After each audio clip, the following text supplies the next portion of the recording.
ప్రపంచానికి తెలియజేసేటువంటి వాళ్ళు జర్నలిస్ట్ మిత్రులు.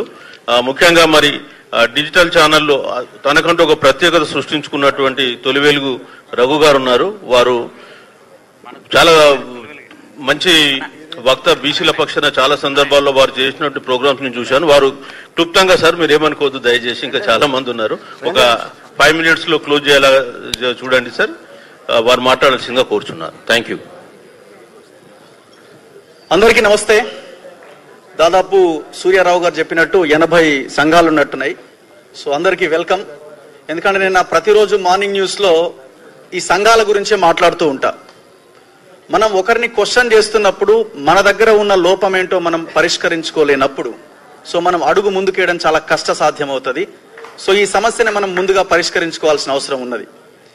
రెండోది, ఎక్కువ సమయం లేదు కాబట్టి మొన్న కాంగ్రెస్ అధికారంలోకి వచ్చే ముందు రిజర్వేషన్ల అంశం కామారెడ్డి డిక్లరేషన్లో పొందుపరిచింది. సో డిక్లరేషన్ చదివి ఉంటారేమో, నేను ఒక్కసారి చదివి వినిపిస్తా డిక్లరేషన్లో ఏముందో. కులగణన బీసీ కమిషన్ నివేదిక ఆధారంగా అధికారంలోకి వచ్చిన 6 నెలల్లోపే బీసీ రిజర్వేషన్లు పెంచుతాం. 6 నెలల్లోపు. రెండోది, కొత్త స్థానిక సంస్థల్లో ప్రస్తుతం ఉన్న బీసీ రిజర్వేషన్లు 23% నుంచి 42% పెంపు. పంచాయతీలు, మున్సిపాలిటీల్లో కొత్తగా 23,973 మంది బీసీలకు రాజకీయ ప్రాతినిధ్యం కల్పిస్తాం. అంటే కొత్తగా ఇప్పుడున్న వాళ్ళు కాకుండా కొత్తగా ఒక 24,000 మందిని సర్పంచ్లుగా, వార్డు మెంబర్లుగా, జెడ్పీ చైర్మన్లుగా, జెడ్పీటీసీలుగా తయారు చేస్తామని హామీ ఇచ్చారు. బీసీ రిజర్వేషన్ల ఉపవర్గీకరణ అండ్ దాంతోపాటు ప్రభుత్వ సివిల్ కన్స్ట్రక్షన్, మెయింటెనెన్స్ కాంట్రాక్ట్స్ లో బీసీలకు 42% రిజర్వేషన్ కల్పిస్తామని చెప్పారు. ఇది ఇంతవరకు అమలు జరగలేదు. సమయం తక్కువగా ఉంది, మొన్ననే కదా అని అనొచ్చు. నేను ఒక క్లారిటీ ఇచ్చే ప్రయత్నం చేస్తున్నా. స్ట్రేట్ ఫార్వర్డ్ గా ఉండాలి అందరూ కూడా. స్థానిక సంస్థల ఎలక్షన్స్ లోపు కులగణన జరగాలని అందరూ కోరుకుంటున్నారు, డిమాండ్ చేస్తున్నారు. ఈ డిమాండ్ జరిగే అవకాశం లేదు. ఫస్ట్ డిసైడ్ అవ్వండి. లోకల్ బాడీ ఎలక్షన్స్ లోపు కులగణన జరగదు, డిసైడ్ అయిపోండి. లోకల్ బాడీ ఎలక్షన్స్ పెట్టిన తర్వాతనే వాళ్ళు ఏమైనా ఆలోచించడానికి రెడీ అవుతున్నారో డిసైడ్ అయిపోండి. ఈ డిమాండ్ మనకు పక్కన పెట్టి ఫస్ట్ నెక్స్ట్ ఏం జరగాలన్నది కోరుకోవాలి. అందుకే నేను అన్ని రాజకీయ పార్టీలు ఇక్కడ ఉన్నాయి, ఈ రాజకీయ నాయకులు దయచేసి ఈ సమావేశంలో సమాధానం చెప్పాలి. అండ్ ఈ సభ కూడా ఒక తీర్మానం చేయాలి. ఏమని?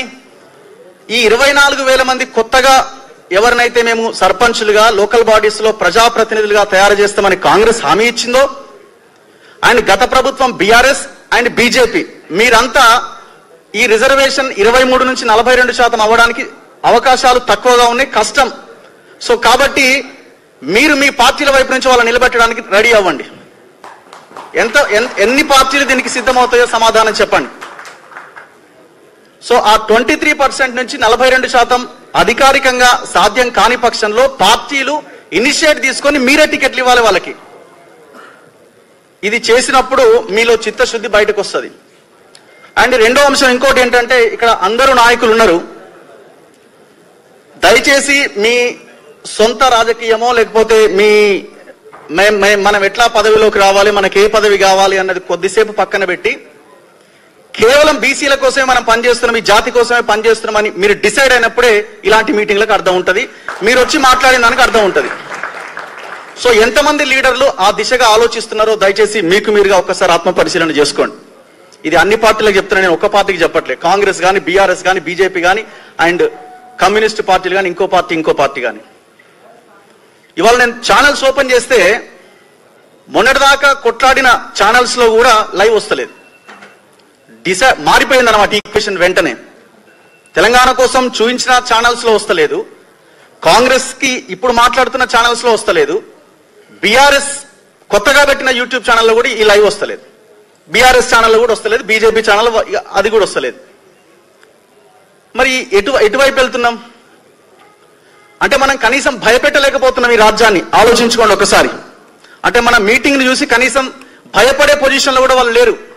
ఇలాంటి రౌండ్ టేబుల్ సమావేశాలు ప్రతిరోజు పెడుతూనే ఉంటారు. ఇది చాలా లైట్, ఇవాళ పెట్టిరా మళ్ళీ ఎప్పుడు పెడుతున్నారని అడుగుతారు తప్ప దయచేసి ఈ మీటింగ్లకి రాజ్యం భయపడట్లేదు. ఆ రాజ్యం ఏదైనా కావచ్చు. సో ఎందుకు భయపడట్లేదో, ఎందుకు ఆలోచించట్లేదో ఒక్కసారి మనకు మనంగా ఆలోచించుకోవాల్సిన అవసరం ఉన్నది.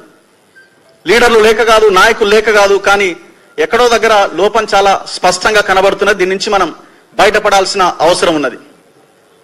సో ఈ అవకాశం ఇచ్చిన పెద్దలకి ధన్యవాదాలు. చాలా చక్కగా మీరు ఒక స్పష్టమైన ప్రణాళికతో ముందుకు పోవాలని చెప్పడం జరిగింది. మీరు చెప్పినటువంటి ప్రతి మాట కూడా ఒక అక్షర సత్యం. మనం ఎంత అరిచి గీకొట్టినా మన అరుపులు వినేవారు ఎవరు లేరు. ఒక అరణ్య రోదం లాగానే మిగిలిపోతుంది. అందుకే మనం ఏం చేయాలి భవిష్యత్తులో అనే దాని కొరకే ఈ రోజు ఇక్కడ ఈ సమావేశాన్ని ఏర్పాటు చేయడం జరిగింది. ఖచ్చితంగా ఈ సమావేశం తర్వాత కొంతైనా ఇంపాక్ట్ ఉందని చెప్పి నేను భావిస్తున్నా. అయితే నెక్స్ట్ చాలా మంది ఉన్నారు మాట్లాడే వాళ్ళు. మరి డయాస్ మీద మన ఎమ్మెల్సీ గారు ఉన్నారు, తీర్మాన్ మల్లన్న గారు, వారు మాట్లాడారు.